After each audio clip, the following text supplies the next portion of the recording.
Did you know that Egyptians invented toothpaste and mints? Or that the ancient Chinese believed bathing daily would invite sickness? Or even that the peasants of medieval Europe weren't quite as gross as you might think? Hello, and welcome to today's video, where we get down and dirty with the history of personal hygiene. Let's go back through the centuries and find out how we've gotten on with our own personal stink. The ancient world was surprisingly keen on bathing in general. Bathhouses were a big part of the ancient Roman, Persian, Egyptian, and Ottoman empires. In ancient Rome, bathing was a specialized ritual that most took part in every day.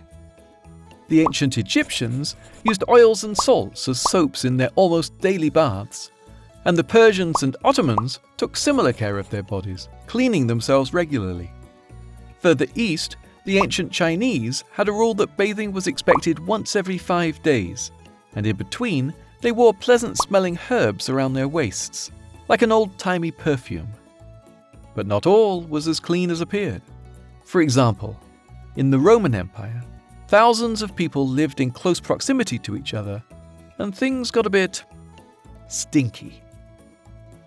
Bathing became a focal point of life and leisure in the Roman Empire. Deals, debauchery, and delight were all part of the experience. The Romans cared so much about bathing that they built giant aqueducts under their cities, so water could be delivered directly to their bathhouses or homes of the elite. And they built the bathhouses on hot springs, and part of the ritual of bathing would include steaming and drying in separate rooms. But although the ancient Romans bathed far more than the mucky medieval population over 1,000 years later, they weren't too great at keeping the baths clean. In fact, the water was rarely replaced, so there would be a nice heady mixture of dirt, sweat, oil, and even excrement floating around as you bathed. Relaxing. That's why, if you dig out some ancient Roman tombstones, you may see them engraved with the Latin phrase, "Balnea vina Venus corrumpunt corpora nostra, sed vitam faciunt, balnea vina Venus," which literally translates to, "Baths, wine, and sex corrupt our bodies, but baths, wine, and sex make life worth living." Can't say I disagree. But we all know personal hygiene doesn't end there. Let's talk about poop. Anyone who's watching this while eating, we advise... Actually, why have you chosen to watch this video while eating? The Romans were quite a shameless lot, really, and pooping was as public an affair as bathing, with men and women lining up and sitting closer to evacuate their bowels than you would to share a meal. And they didn't have toilet paper. Nope, the more ancient Romans used leaves or wool to wipe, whereas the later Romans instead stuck a sea sponge on a bit of stick and went to town. And even grosser, your mate would use the same sponge 2 seconds later, after a brief dip in some water, to help clean it. Yuck. If you think of the medieval Europeans as a smelly lot, well, you'd be right. The bathhouses of ancient Rome had largely died out, and those that remained were used by the middle classes. The average medieval peasant had no running water, no real toilets, and bathing was not high on their list of priorities. Medieval peasants on TV used chamber pots to relieve themselves, then throw the resulting mess into the street. And to be honest, TV isn't far off. Due to the lack of running water, sewage would end up in canals and rivers, the same canals and rivers peasants would use to bathe in every few weeks. And although by the 14th century the Japanese had established methodical self-cleaning rituals, the Islamic world had bathhouses and sophisticated sewer systems, and the Chinese were mass-producing toilet paper, which their elite had been using for centuries, over in Europe, they were still using hay, grass, or straw to wipe themselves down, and disposing of waste via waterways in the middle of the streets. But it wasn't all as dirty as you'd think. Yes, medieval peasants often only had one set of clothes. Yes, they washed themselves in the same rivers they dumped their waste into. And yes, the streets would smell a heady combination of excrement and general filth. But What was I saying? Oh, yes. At least they washed their hands. Because medieval Europeans ate with their hands, it was normal practice to wash your hands before and after every meal. At least one part of their body was clean-ish.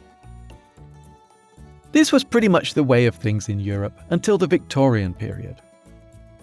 America was basically the same, given they were Europeans and so took their habits with them to the 13 colonies.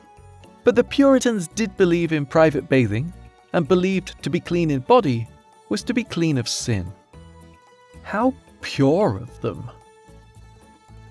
But you might be surprised to learn the first flushing toilet was created in England sometime between 1584 and 1591 by Sir John Harrington, Elizabeth I's godson. He named it Ajax, after the colloquial slang for a toilet, a jakes, even releasing a tongue-in-cheek paper on his invention, a new discourse on a stale subject, called The Metamorphosis of Ajax. When Elizabeth I visited her godson, she was so impressed by the Ajax that she had him install one in her palace. Although the rest of Europe didn't catch on to this craze, mainly due to not having running water, until nearly 200 years later. It was Scottish Alexander Cumming who got the first patent for the flush toilet in 1775, and it was almost 100 years later, in 1848, that a Public Health Act ruled every new house should have a private toilet or ash pit. That means it took 250 years from the invention of the flushing toilet for Britons to stop and think they may be onto something here. And they wonder why they're called traditional. And speaking of traditional, fiction has painted Victorians as a fastidious, tightly buttoned lot, which isn't entirely untrue, but their hygiene habits left something to be desired.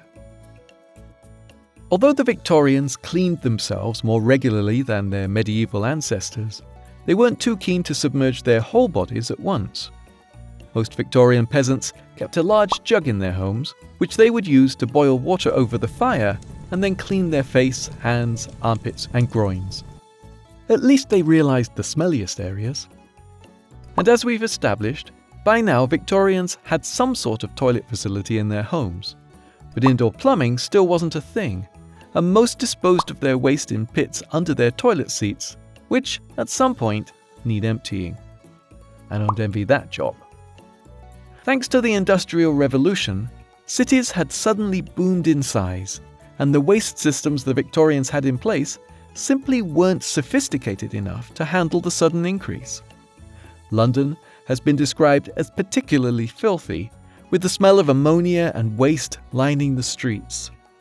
The Thames was effectively a giant cesspool, with the sewers emptying waste into the river and lining its banks. Unsurprisingly, all of this overflowing waste, coupled with poor hygiene habits, led to several cholera outbreaks as the cities were teeming with opportunities for disease to run rampant.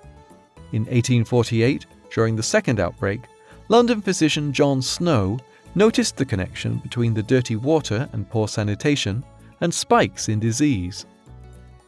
This may all seem like common sense to us today, but it was groundbreaking news to the Victorians, who promptly ignored his findings.